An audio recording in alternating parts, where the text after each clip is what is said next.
Hello students, इस video के माध्यम से हम लोग एडवर्ब क्लॉज यानी क्रिया विशेषण उपवाक्य का हिंदी से अंग्रेजी में कैसे ट्रांसलेट करते हैं इसके विषय में जानकारी प्राप्त करें। अंग्रेजी के अंतर्गत एडवर्ब क्लॉज उसे कहते हैं जो नाउन और प्रोनाउन को छोड़कर अन्य किसी भी पार्ट्स ऑफ स्पीच की विशेषता बताए, चाहे वह वर्ब की, एडवर्ब की, एडजेक्टिव की, प्रीपोजिशन की, कंजंक्शन की, ऑन द होल सेंटेंस किसी की भी वो विशेषता बता सकता है, जबकि हिंदी में यह केवल क्रिया की विशेषता बताता है।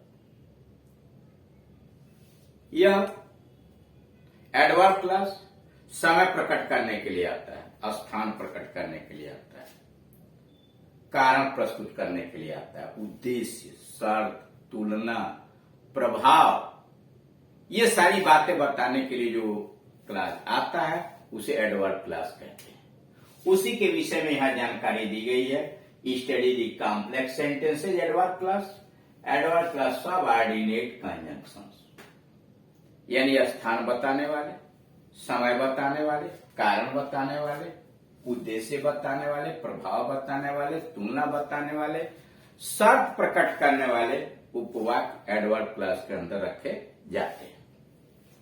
पहला, जब तुम वापस आओगे तब मैं तुम्हारे साथ चलूंगा। I shall go with you. I shall go with you when you return. जब तुम लौटोगे। I shall go with you when you return. आप उलट के भी लिख सकते हैं, when you return I shall go with you. दूसरा, अपना कार्य समाप्त कर चुकने के बाद उसने दफ्तर छोड़ दिया। अपना कार्य समाप्त कर चुकने के बाद उसने दफ्तर छोड़ दिया। पास्ट परफेक्ट का ट्रांसलेशन है he left the office। he left the office, उसने कार्यालय छोड़ दिया। after he had completed his work। he left the office after he had completed the work। Past perfect के अंतर्गत बिफोर के पहले वाला उपवाक्य पास्ट परफेक्ट में होता है और बिफोर के बाद वाला उपवाक्य पास्ट इंडिफिनिट टेंस में बनाया जाता है। और अगर आफ्टर का प्रयोग किया गया है तो आफ्टर के पहले वाला उपवाक्य पास्ट इंडिफिनिट टेंस में होगा, आफ्टर के बाद वाला उपवाक्य पास्ट परफेक्ट के अंतर्गत लिखा जाएगा। जब मैं घर पहुंचा तो बच्चे खेल रहे थे। वेयर आई रीच्ड होम, जब मैं घर पहुंचा the children were playing. Where I reached home the children were playing. मैं जहां कहीं गया वह मेरे साथ रहा। He accompanied me, वो मेरे साथ साथ चला। He accompanied me, वो मेरे साथ रहा। Wherever I went, जहां जहां मैं गया। यह स्थान बता रहा है। वह कठिन परिश्रम करती है जिसे वह प्रथम श्रेणी आ सके। She works hard, वह कठिन परिश्रम करती है। She works hard so that, उद्देश्य बता रहा है, purpose, so that she may stand first। She works hard so that she may stand first।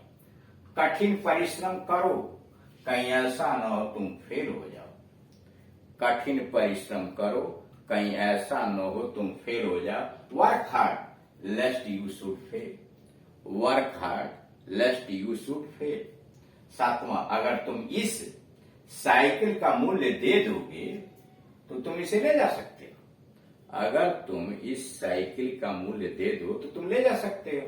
If you pay the price of this cycle, if you pay the price of this cycle, you can have it, तुम इसे ले सकते हो। You can have it। जब तक तुम कठिन परिश्रम नहीं करोगे तुम पास नहीं हो सकते। जब तक तुम कठिन परिश्रम नहीं करोगे you cannot pass unless you work hard। unless भी शर्त के लिए आता है, लेकिन unless और until के बाद not नहीं लगता। You cannot pass unless you work hard। Number 9, वह इतनी कमजोर है कि चल नहीं सकती। She is so weak। She is so weak that she cannot walk। She is so weak that she cannot walk। यह इफेक्ट बता रहा, प्रभाव बता रहा कि उसके कमजोरी का क्या इफेक्ट है। मैंने इस कलम को खरीदा क्योंकि यह सस्ता था। I purchased this pen। I purchased या I bought this pen because it was cheap। वह सीता से इतनी घृणा करता है जितना मोहन से। वह सीता से उतने घृणा करता है जितना मोहन से। He hates Sita, he hates Sita as much as he hates Mohan. He hates Sita as much as he hates Mohan. वह अपने भाई से लंबी है, वह अपने भाई से लंबी है। तुलना, she is taller than her brother. She is taller than her brother. 13वां, यद्यपि वह निर्धन है फिर भी ईमानदार है। Although he is poor, although he is poor, he is honest. Although he is poor, he is not dishonest. Yeah, he is honest. जैसा तुम बोओगे वैसा तुम काटोगे। As you sow, so shall you reap. जैसा तुम बोओगे वैसा तुम काटोगे। As you sow, so shall you reap. जब मैं यहां आया तो तुम सो रहे थे।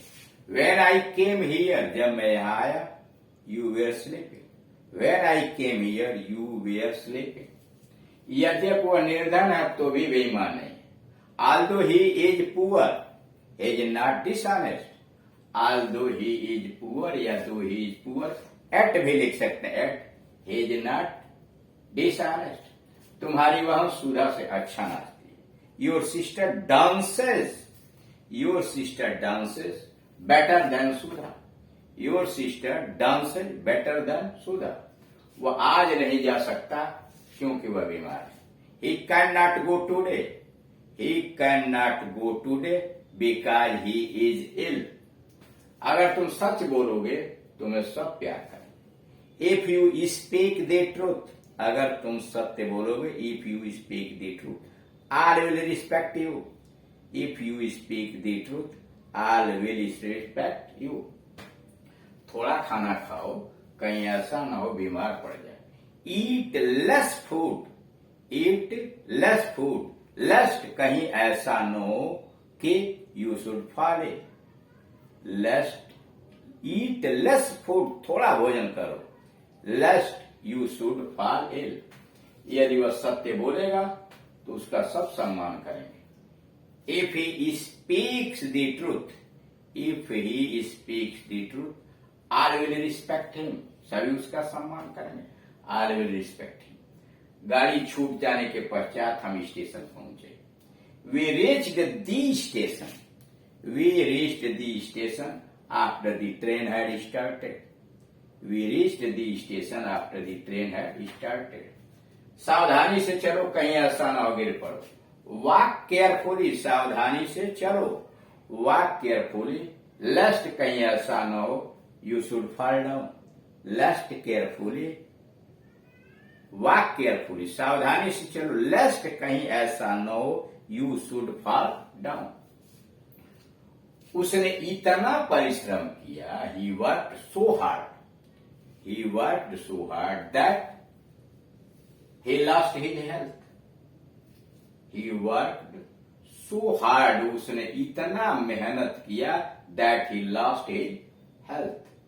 जैसे ही उसने शोर सुना वह घर से बाहर आया। As soon as he heard the noise, as soon as he heard the noise, he came out of the house. As soon as he heard the noise, he came out of the house. जब तक मेरा मित्र नहीं आएगा मैं उसकी प्रतीक्षा करूंगा।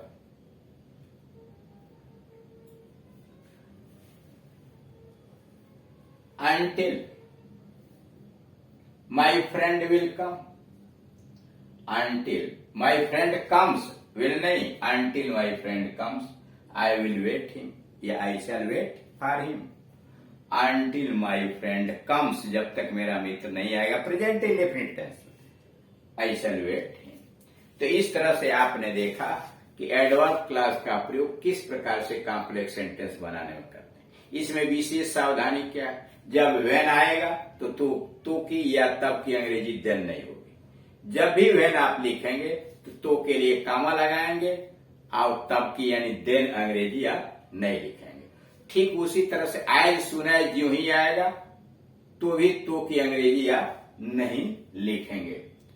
If class अगर शर्त फ्यूचर टेंस में प्रकट की गई है तो इफ वाला क्लास को प्रेजेंट इंडेफिनिट टेंस में बनाइए, दूसरे वाले में विल शैल का प्रयोग कीजिए। अगर शर्त पास्ट टेंस में व्यक्त की गई है तो इफ वाला क्लास पास्ट परफेक्ट में होगा और दूसरे वाले में वुड हैव या कुड हैव लगाकर क्रिया का थर्ड फॉर्म लिखें। करेक्ट। और अगर यद्यप की अंग्रेजी दो या आल दो आपने लिखा है तो उसके आगे एट तो लगा सकते हैं, लेकिन बट नहीं लगेगा। आप कामा से भी काम चला सकते हैं। दो he is poor comma he is honest, या दो he is poor at he is honest, लेकिन बट नहीं लगाएंगे। ठीक। और अगर लेस्ट आया है तो लेस्ट का मतलब होता है कहीं ऐसा न हो कि निगेटिव है, उसके बाद शुड अवश्य आएगा।